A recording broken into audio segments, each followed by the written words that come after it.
و کس میسر مادر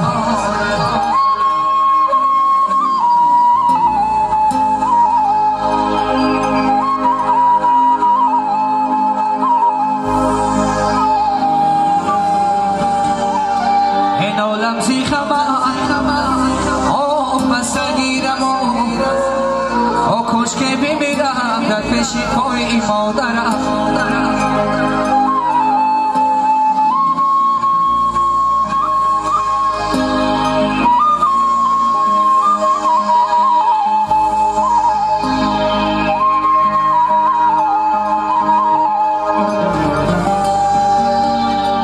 زندگی با بهارش مادرم چشم سار و آبشارش مادرم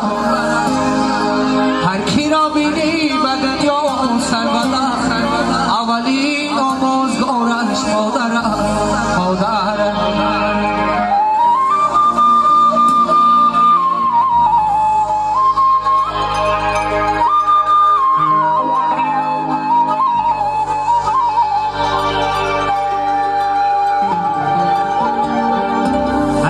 بینی به دنیا سربلند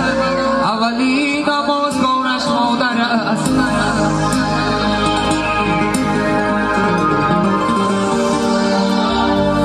مرا مادر در این دنیا مرا مادر در این دنیا برای سربلندی سرم از تن برند لبای سخن مردانه میگوید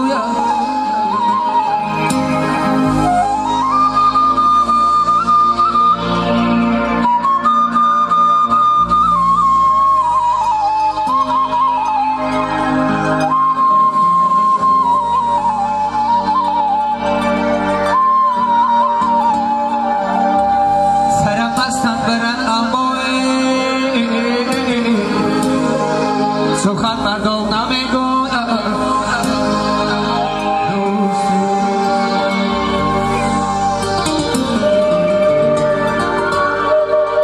دستی بهارا میرسیدم سرودی ابر بارا میشنیدم و مثل خوشه های دانی گدا پیشی پایک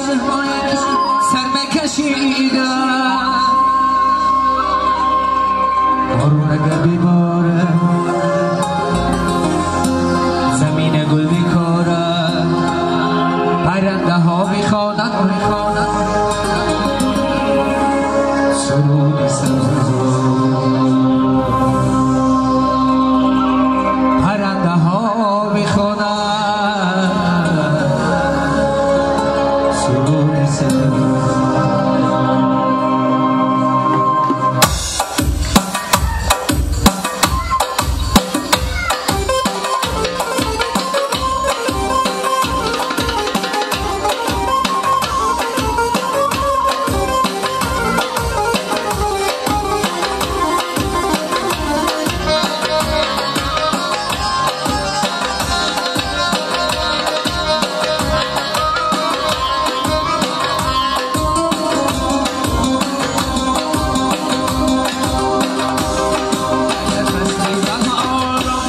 رسیدم سرودی ابر بارا میشنیدم مثل خوشه ها